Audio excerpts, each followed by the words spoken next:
Salve a todos. Pessoal, nós vamos trabalhar aqui o capítulo 6. Pessoal, o capítulo 6 porque eu ajustei lá os capítulos, tá bom? Então você pode ter dito assim, professor, o senhor já trabalhou o capítulo 6 e agora eu sei de novo porque eu dei uma arrumada lá nos capítulos, tranquilo? Mas é um capítulo diferente. Então vamos lá, nós vamos trabalhar aqui sobre hidrografia do Brasil, tranquilo? Ou seja, vamos trabalhar aqui as bacias hidrográficas dentro do território brasileiro. Tranquilo? Então nós temos aqui, dentro desse capítulo, certo? Um tema bem interessante. A importância da água para a vida. Olha só, sem a água não existe vida, é igual ao oxigênio. Então vocês sabem aqueles elementos naturais que compõem, que são necessários para a vida? Terra, fogo, água, ar, tranquilo? Então, coloca aqui, ó, a importância. Coloca assim, elemento, água. Elemento fundamental para a existência e manutenção da vida. Pessoal, não importa qual é o tipo de vida, todos que são considerados seres vivos vão precisar da água, beleza? Você olha assim, uma minhoca, acho que ela é o ser vivo que mais depende da água, ela não consegue ficar numa região seca, ok? É por isso que quando chove, você vê ali uma minhoca, ela se deslocando de lugar, porque aquele lugar está úmido e vai fazer bem para a pele dela, beleza? As plantas do mesmo jeito, beleza? Experimente ficar aí um dia inteiro sem beber água para você ver o que acontece, certo? Professor, moleza, né? Ficar o dia inteiro. Então vai para o deserto, meu querido, vai ver o que acontece lá, tu vai dar importância rapidamente, certo? Para a água, certo? Para você beber diariamente. Aí é recomendado 2 litros de água por dia. Não quer dizer que você vai beber só água. Tranquilo? Mas você pode também comer frutas, certo? Legumes que contêm bastante água, como a melancia, a maçã. Então, o Brasil, ele é um país privilegiado. Por que ele é um país privilegiado? Porque ele é rico em água, ou seja, recursos hídricos. Eu não sei se eu já comentei com vocês, mas eu vi uma reportagem onde dizia que os Estados Unidos ele já vem furtando água do território do Brasil. E eles criaram um avião, certo? Esse avião, ele tinha ali, ó, uma entrada na parte da frente, né? Como se fosse uma boca de um, sei lá, de um jacaré, eu acho. Aí o que ele faz? Ele passa bem nas margens do rio, dentro da Amazônia, mergulha esta boca grande aqui, ó, e a água entra aqui, fica armazenada aqui dentro e ele não vai pousar e sobe e vai embora carregado de água para outro país, ou seja, para o país dele. Ou seja, ele vai furtar esse avião que foi criado, ele é especificamente para retirar água de lugares sem ser detectado. E também foi capturado aqui no território brasileiro, né, especialmente saindo da região da Amazônia, lá do oceano, um navio africano. Esse navio africano, ele foi detectado pela Marinha Brasileira e nele, pessoal, estava cheio de água, cheio. Ou seja, isso ele estava furtando, certo, elementos de outros países, elementos naturais. E aí a Marinha fez com que ele despejasse toda a água, certo? Porque tem que despejar, e reter o navio no território brasileiro e foi pago multa, né? E as pessoas foram presas. Tranquilo? Pessoal, então vamos lá. O Brasil, nós temos uma vazão. O que é vazão ali? Grande quantidade de águas, né? que são despejados. 179 mil metros cúbicos por segundo. É muita água, certo? Isso aqui, pessoal, é igual a 12% do território brasileiro, do território mundial.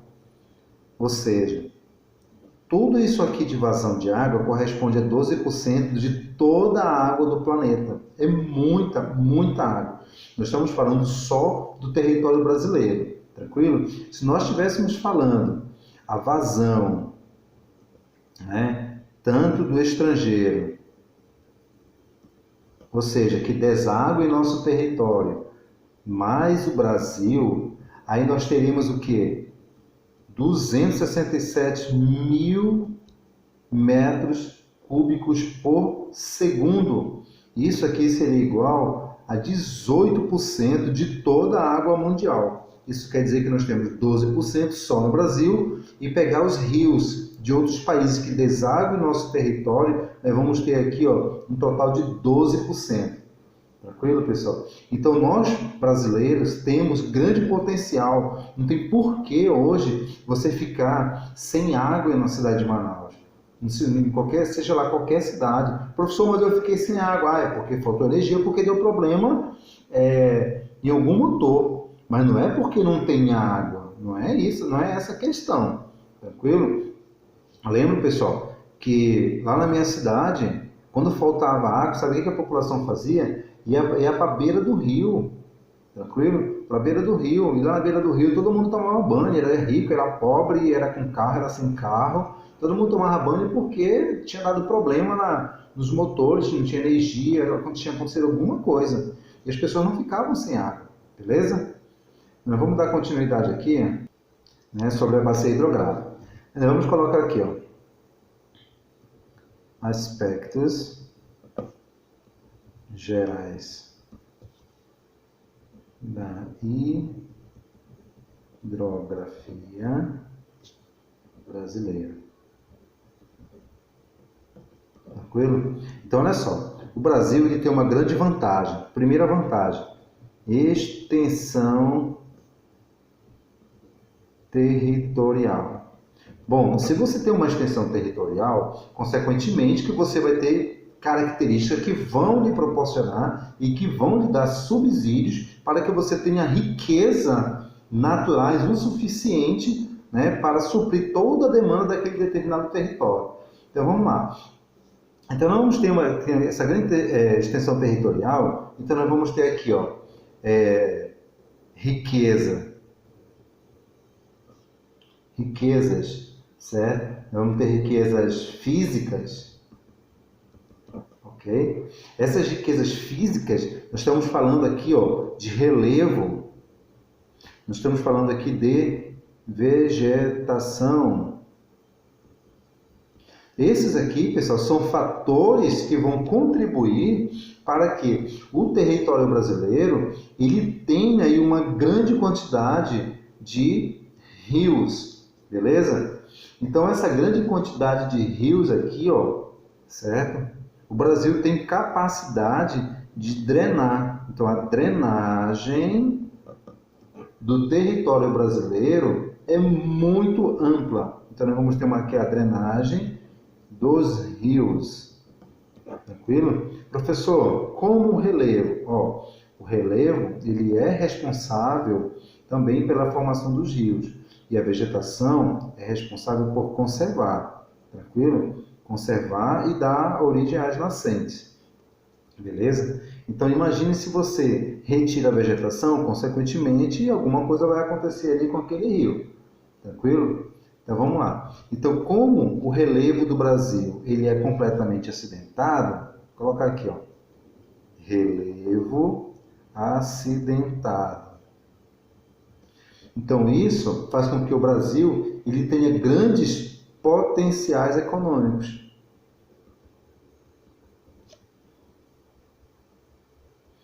Quando eu falo potencial econômico, eu estou dizendo que o relevo ele vai proporcionar potencial econômico. Esse potencial econômico, estamos falando aqui, pessoal, das hidrelétricas. Tranquilo? Porque se você não tem uma característica física proporcional para formar uma hidrelétrica, você não vai ter um potencial econômico, tranquilo? Eu estou falando da área das hidrelétricas, tranquilo? Potencial econômico nas áreas das hidrelétricas. Aqui no nosso território, nós temos um projeto que não deu certo, que você já sabe, chama-se Balbina, a hidrelétrica de Balbina. E essa hidrelétrica de Balbina, pessoal, ela inundou uma área muito superior do que era para ser inundada. Então vamos lá. Quando eles fizeram o projeto, a hidrelétrica era para inundar essa área aqui, ó. E ao redor estava cheio de floresta, cheio de matas, ok? O que vai acontecer aqui? Quando eles fazem, né, a drenagem do rio, quando eles vão drenar o rio, o relevo ali, quando eles vão fechar, para fazer o desvio, para acontecer esse alagamento aqui, ó, enche isso aqui e sai do controle e a água ela começa a ultrapassar lugares onde não era para passar. Então, a área alagada ficou muito superior à área planejada. Isso fez com que ali o meio ambiente local sofresse danos. Por que sofresse danos? Porque a vegetação ela morre, certo? A vegetação terrestre ela morre e ela vai liberar aqui, ó, ácidos tóxicos, certo? Enzimas tóxicas na água e os peixes, pessoal, eles vão começar a morrer. Os índios, no caso o Aimiri Atuari, eles passam a morrer porque a água ela começa também a ficar tóxica, beleza? Então isso aqui sai do planejamento total. Hoje, se você for ver esse território, ele não está assim. Ele está assim, ó, só árvores com galhos secos, chamado de cemitério das árvores. Cemitério das árvores. Quando eu estiver aí com vocês no Hangout, me cobrem que eu vou mostrar para vocês essa imagem aqui do cemitério das árvores dentro do território ali de Balbina, beleza? Então nós temos aqui, ó, um grande potencial, né, para as atividades econômicas, tranquilo? Então a água do nosso território, a água do Brasil, ela é responsável pelas atividades econômicas, pelo desenvolvimento. Quando eu falo, coloca aqui, ó, água. Quando eu falo que ela é responsável, coloca assim, responsável pelo desenvolvimento socioeconômico, tranquilo? Pelo desenvolvimento socioeconômico do nosso território. Então essa água, pessoal, olha só, ela vai ajudar quem? Ela vai abastecer cidades, ela vai abastecer plantações, ela vai abastecer aqui a agropecuária, ela vai abastecer aqui as indústrias,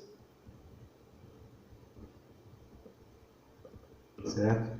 Olha só, então desses fatores aqui, ó, deles nós vamos ter aqui, ó, uma grande quantidade de danos ambientais causados, né, pelo excesso de consumo, pela plantação, pela pecuária, tranquilo?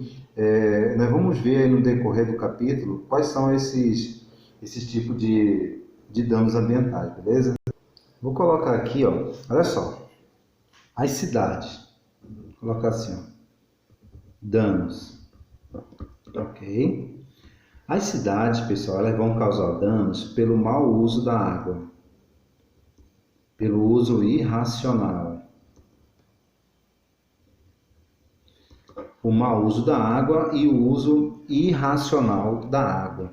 Então, o que vai acontecer aqui? Você vai usar a água, certo? Isso vai gerar um problema porque você não vai ter consciência desse uso. Então, você vai usar mais do que devia, certo? Demora no chuveiro. José Clemente, que vai imitar aí a Beyoncé, né? O Príncipe, que vai imitar a Lady Gaga, o Diogo, que vai imitar a Shakira, o que mais? O Nicolas Barros, que vai imitar a Tina Turner, não sei se eu acertei o nome dela, deixa eu ver quem mais. Leonardo, que vai imitar aí a Ivete Sangalo, o Igor, que vai imitar aí a Xuxa, né? Então esses meninos quando vão cantar aí no banheiro, certo? Então eles vão ter aí grandes gastos, né, com a água, então isso vai gerar um problema. E sem falar, pessoal, que esses danos a essa água, certo? A água, ela vai ser despejada diretamente no esgoto, sem tratamento, ok? Ela vai ser despejada no esgoto sem tratamento. Então, quando ela é despejada no esgoto, sabe que nós temos rios, né, afluentes e subafluentes. Então, o que que vai acontecer aí? Nós vamos ter aqui, ó, o exemplo de um rio principal, afluente e subafluente. Então, esse esgoto ele vai cair aqui, ó, no subafluente, que vai cair no afluente, que vai cair no rio principal, que será utilizada a água daqui para o abastecimento das casas, entendeu? Então, vai causar aqui, ó, um grande dano na poluição, ok? Ok? Aí nós vamos ter aqui, ó, as plantações, certo? Que eles vão ter o uso de agrotóxicos. Esse uso de agrotóxicos, né, vamos ter aqui os inseticidas, os pesticidas, certo? Que vão ser jogados ali pelas plantas, sobre as plantas, e quando vir um processo de chuva, o que que vai acontecer? Vai fazer o processo de lavagem do solo e vai fazer com que a água do solo ela seja infiltrada, dando assim poluição nos lençóis freáticos. Nós temos aqui, ó, a agropecuária, que ela é utilizada também intensamente para a produção aí de insumos, certo? Esses insumos estão ligados à ração, à produção ali de remédios, né? de plantação de capins para a produção da agropecuária. Nós temos aqui, ó, as indústrias, né, que vão produzir bens aí, produzir materiais, então eles vão usar o excesso de água. Muitos produtos, né, para usar em excesso, para usar água, eles passam, aí você usa mais ou menos 100 litros de água, né, para você produzir, sei lá, um pneu. Pronto. 100 litros de água você usa para produzir um pneu. Olha a quantidade de água que vai ser despejada. Sem falar, acho que eu já comentei com vocês sobre as meninas, né, que perderam cabelo na região do Pará. Então, aqueles barcos que jogam água contaminada no rio, também isso vai gerar um grande problema, beleza? Qualquer coisa, a gente trabalha mais aí no nosso Hangout. Tranquilo, pessoal? Então, não esqueça de anotar aí. Abraço a todos.